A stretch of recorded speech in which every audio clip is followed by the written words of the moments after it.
Wala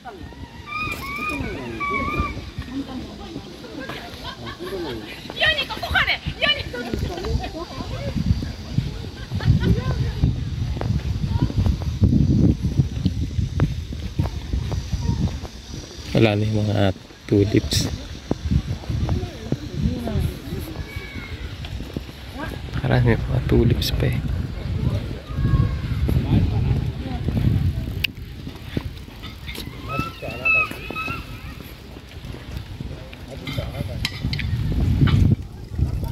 Mga nagbabike yung mga bata. Hi guys.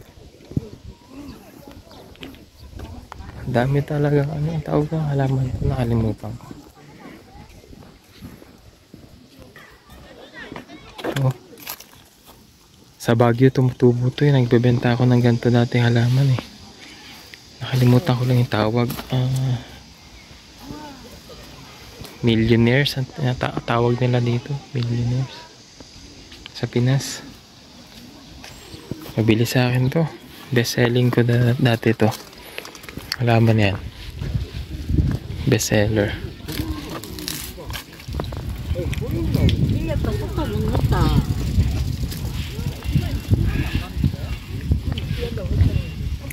Ang daming mga andito. Yan, mga description ng mga halaman.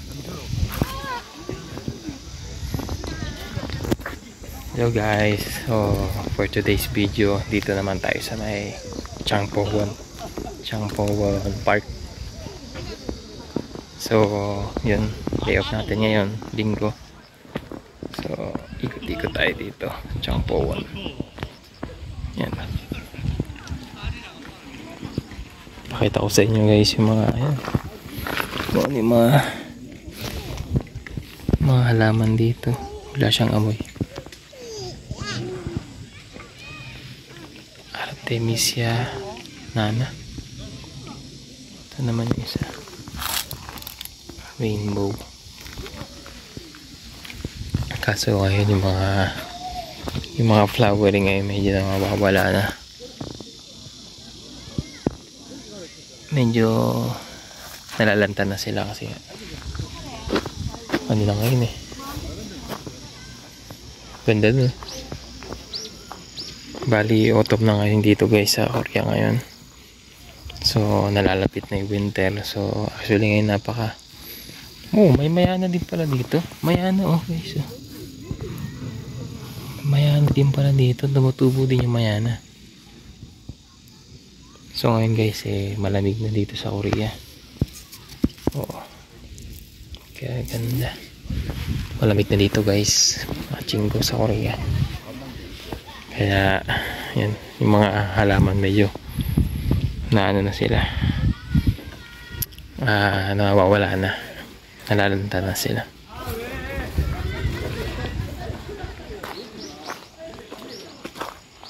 Ilang buwan na lang winter na. So ngayon ramdam na dito yung lamig, ramdam na dito yung pagbago ng klima. Balik yun guys, so kaka 1 year lang natin dito sa Korea. So 1 year na tayo, no. Ito yung September 20. Bali ngayon is September 24. 25 pala, September 25. So kaka 1 year lang natin. So ayun. So far okay naman, at least, diba? Naka 1 year na tayo. So yung ating Twedgigum and Cookpin, yung mga insurance natin safe na. Oo. Kailangan kasi guys dito sa South Korea, kung ikaw ay isang EPS dito, kailangan maka 1 year ka para makuha mo yung insurance. Ganun siya. So sa 1 year na yun, kompleto na yung insurance mo, makukuha mo na siya ng buo. Unlike kasi guys, kunyari factory worker kayo dito, tas ayaw nyo na sa trabaho nyo, gusto nyo na umuwi sa Pinas na wala pa kayong 1 year. So pag ganun guys yung case nyo, mahirapan kayong makuha yung ano nyo, yung insurance nyo, or sadly hindi nyo talaga makuha yung insurance kasi nga wala pa kayong 1 taon. So maganda guys talaga, makaisang taong kayo dito. Ang ganda oh. Wow. Cute naman yun, parang mga plant box. Puntahan natin yan.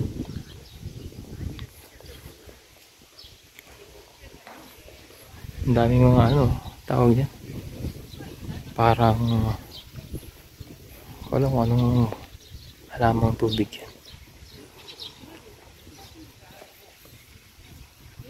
Parang ano eh, gabi-gabi.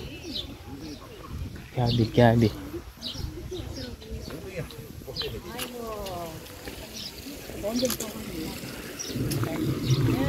Galing ng bike ko.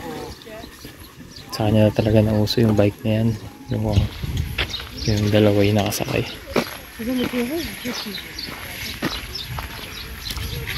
Puntahan ko yung magandang mga halaman dun.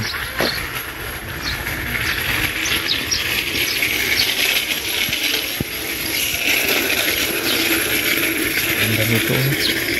Gusto ko nitong ganitong halaman. Ito, lemon pine tree. Wow, lemon pine tree. Gusto ko yung ganito. Alam mo, nagla-landscape ako dati. Ito yung paborito kong itanim. Napakaganda oh.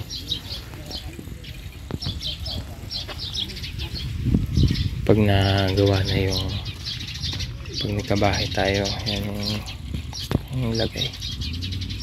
Lemon pine tree. Ito yung natawag na cypress sa atin. Favorite ko rin to. Yan, cypress. Pine tree. Uri din siya ng pine tree. Pero cypress madalas tawag sa kanya. Or green press. Ano? Pulis.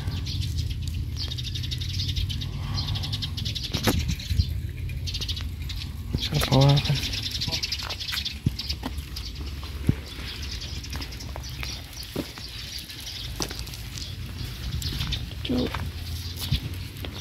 Galing kuya oh. Ganda. Very beautiful. Wow, amazing. Galing oh, made of recycled materials. Wow, galing kuya. Parang botanical garden.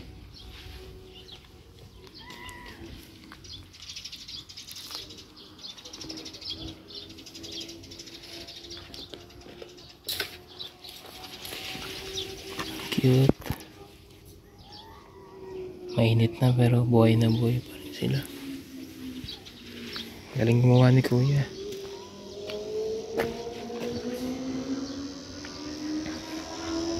Parang landscape. Oo.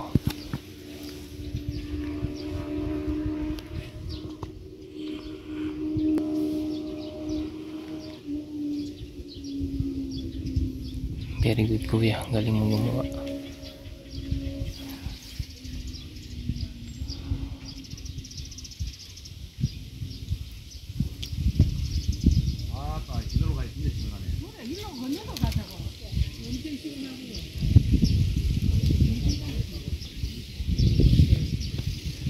Jowa-jowa.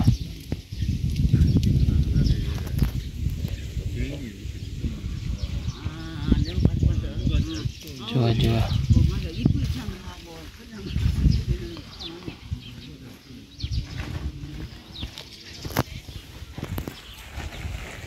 Tulungan ko ng ibon.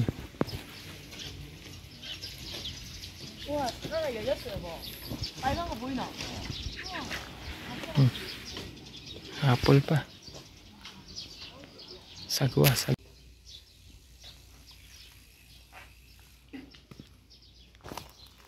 Chrysanthemum yata yung tawag dito. Chrysanthemum. Millionaire siya in the Philippines. Chrysanthemum plants.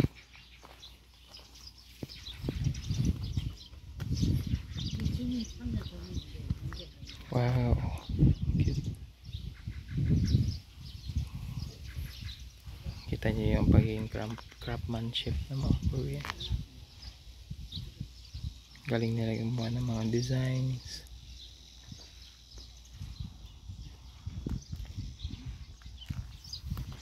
Ganda naman ito.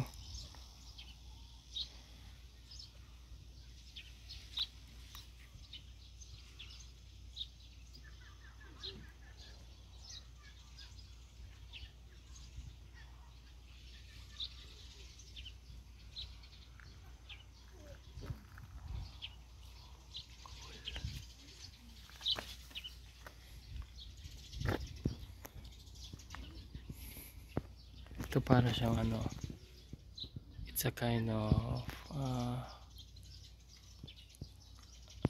what do you call that, succulents or cactuses.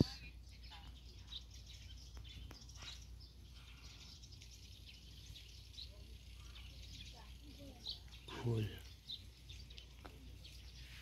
Hihi haha, hihi haha ho ho. Yan nakalagay guys, so, hihi haha ho ho. Pikachu. Wow, Pikachu. Look at that. SpongeBob and Pig.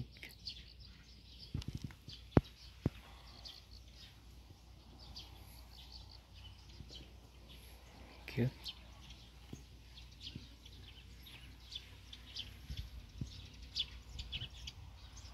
Ganda. Parang gumawa siya ng ano guys, ng miniature ng Korean jibe house. Ayan. Ganyan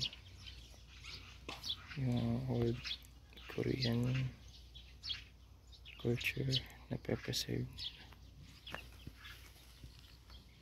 Ang cute naman ng bike.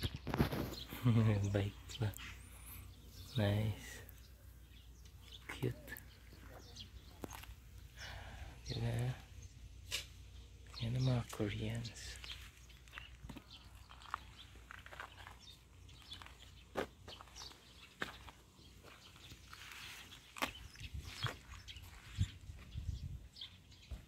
Changpowan. Eso. Chuwok. Ulman. Tul.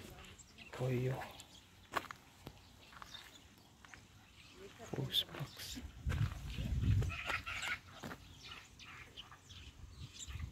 May QR code sila.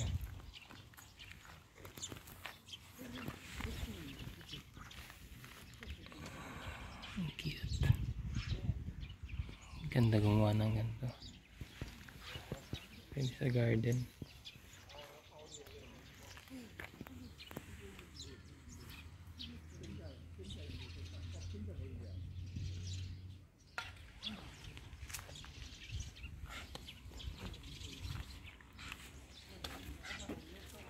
Ano pa no? May radio.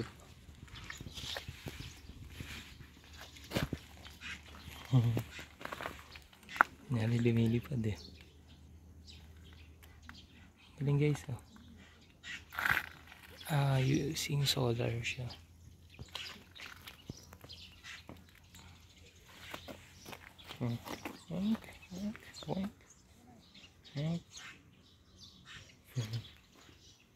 Thank you.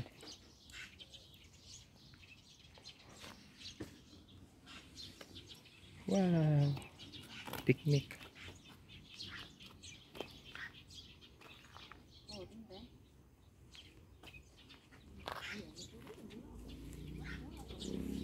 Korean dog.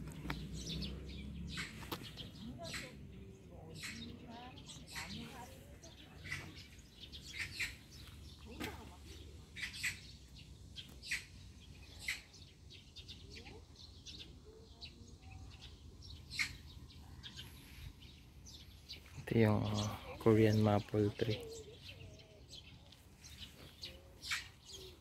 Korean maple tree. Pero hindi pa siya kulirit.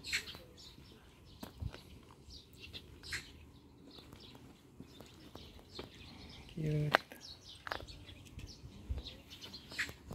May mga solar din. May solar.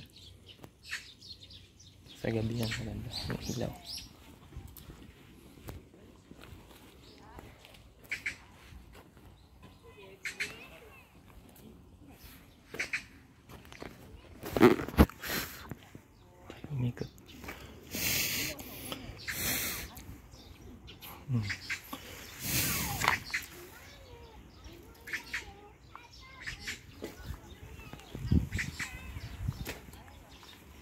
Nice.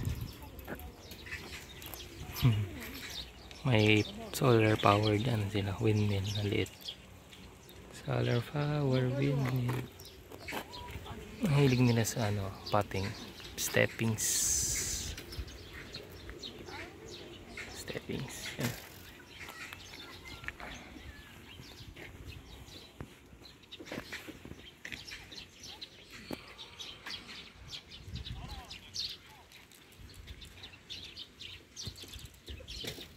Ito yata yung chrysanthemum.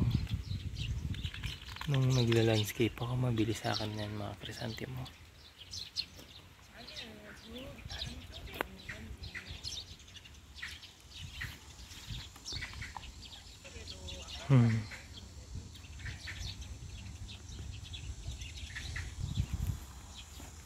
Yun lang.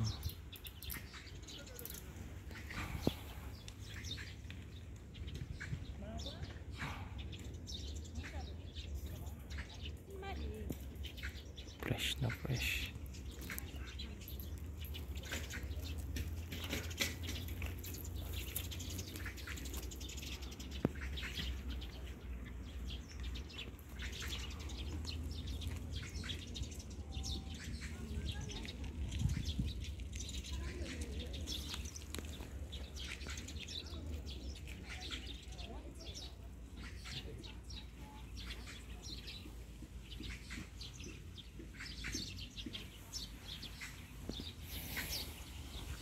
Ang prutas na to.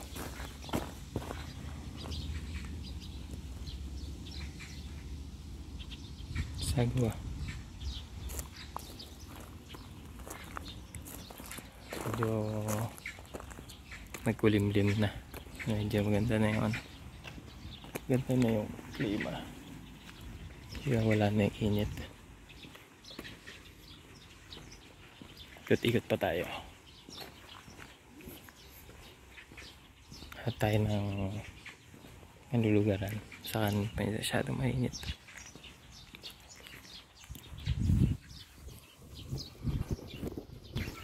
Hello guys, thank you nga po pala guys sa patuloy na mga nanonood ng mga video natin. No guys, no, thank you so much po.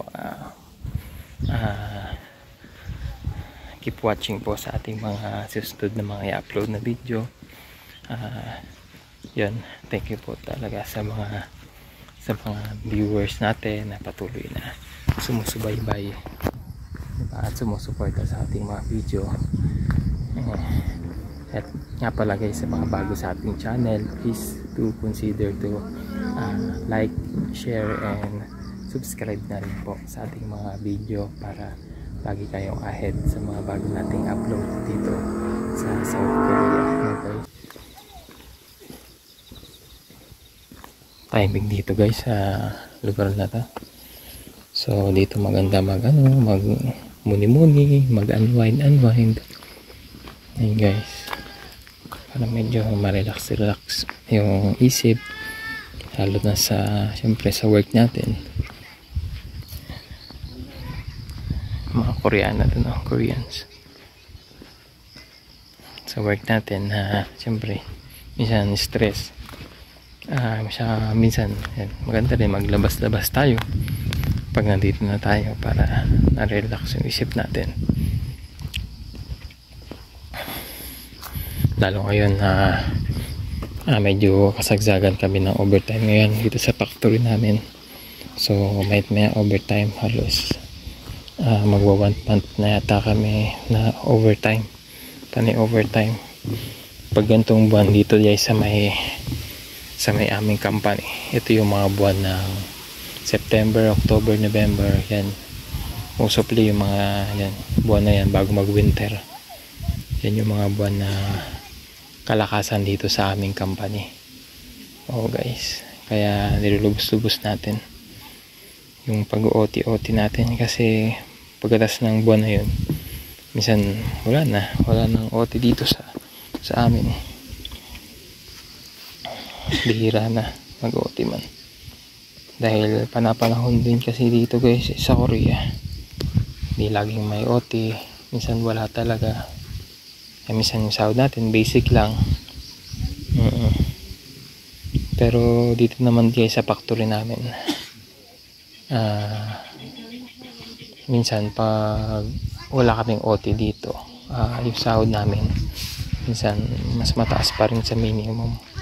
Oo, bali minsan nagpipix yung sahod namin. Yun, kunyari ang basic salary dito is 85k or 85,000. Minsan naglalaro yung sahod namin sa 90, 92, ganyan. So yun nga, parang nakapix siya. So di ba, parang okay na din. Pero pag yun nga lang guys, pag may OT naman kami, fix pa rin yung sahod. So yun, di ko alam. Pero pag talagang peak season at tuloy-tuloy yung OT, hindi naman siya nagiging fix. Bali ano siya, tuloy-tuloy siya guys, yung sahod namin. Bali I mean yung OT namin talagang OT siya. Oo.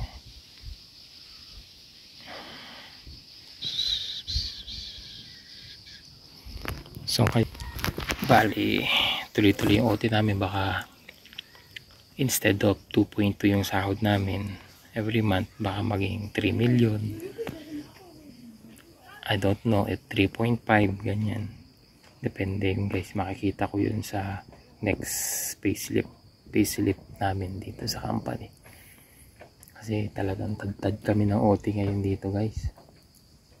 Oo, walang palya yung aming overtime dito. Tuloy-tuloy kumbaga. Walang palya. Kaya yun. Kaya sa mga IPS, tuloy-tuloy lang guys. Tuloy-tuloy lang ang laban. Hindi magiging madali yung journey dito sa South Korea, sa pagpunta dito sa bansang Korea, pero worth it naman guys pag nandito na kayo.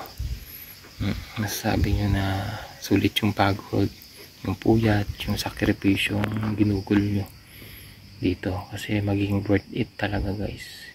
Basta advice ko lang sa inyo, syempre pag nandito kayo, gawin nyo yung tama guys. Kung ano yung naiisip nyo na tama. Kung may pamilya kayo, syempre isipin nyo kung para saan kayo nag-abroad, ano yung goal nyo, ano yung kailangan nyo ma-achieve within 3 years, ganun, para dumating man yung oras na uuwi na tayo, may sapat tayong bala, diba guys, na kargado tayo ng mga well prepared na tayo pagbalik natin ng Pinas, di ba? So for me guys, malaking tulong to si South Korea. My personal development, marami rin akong natutunan dito. Marami akong naranasang hirap din dito guys sa South Korea. Gawa ng stress sa factory, sa company, ganyan. Pero sa sahod naman guys, okay naman, sulit naman guys. So dito kayo talaga guys makakabuelo pag nag South Korea kayo. Lalo kung may plan kayo mag business, dito kayo guys makakabuelo ng pampuhunan nyo. Oo guys, kasi di naman siyempre natin balak na maging empleyado habang buhay, diba? May plan din tayo na tumalon sa maging empleyado. Kaya itong Korea, isa to sa mga pwedeng dahilan para magawa natin yun. So yun guys, baka malaglag pa tong cellphone natin sa tubig. Hindi tayo makapag-upload. So pala guys, sa mga bago nga pala sa ating channel, sa mga napadaan sa ating channel, please do like, share, and subscribe, and click nyo na rin guys yung maliit na notification bell dyan na matagal nang naghihintay na i-click nyo. So guys, kasi maraming mga nanonood sa ating video, marami tayong views actually, kaso kung hindi lahat, as in siguro mga 2% lang yung mga nakasubscribe sa mga nanonood sa mga video natin. So yun guys, click nyo na yan. Click nyo na yan. Hindi, actually thank you guys kasi sinusuportahan nyo yung mga vlog ko, yung mga video ko. Although hindi naman tayo ganun talaga professional vlogger or videographer, medyo ano lang tayo guys, beginner lang tayo. Pero sa akin lang naman mahalaga yung ma-share ko sa inyo yung mga knowledge ko dito sa company, sa dito sa Korea, para guys makatulong sa inyo. Syempre para sa inyo talaga to yung mga ginagawa kong video sa mga EPS aspirant natin guys. Kaya sana makatulong to mga video ko, may makapulot ko yung mga bagay-bagay ngayon, makatulong sa inyo para sa journey nyo dito sa papuntang South Korea. So guys, yun lang naman tulong-tulong lang tayo, diba guys, para lahat tayo umangat, lahat tayo masenso, hindi tayo naghihilaan pababa, kundi naghihilaan tayo pataas, diba guys. So yun lang guys, thank you for watching, bye bye.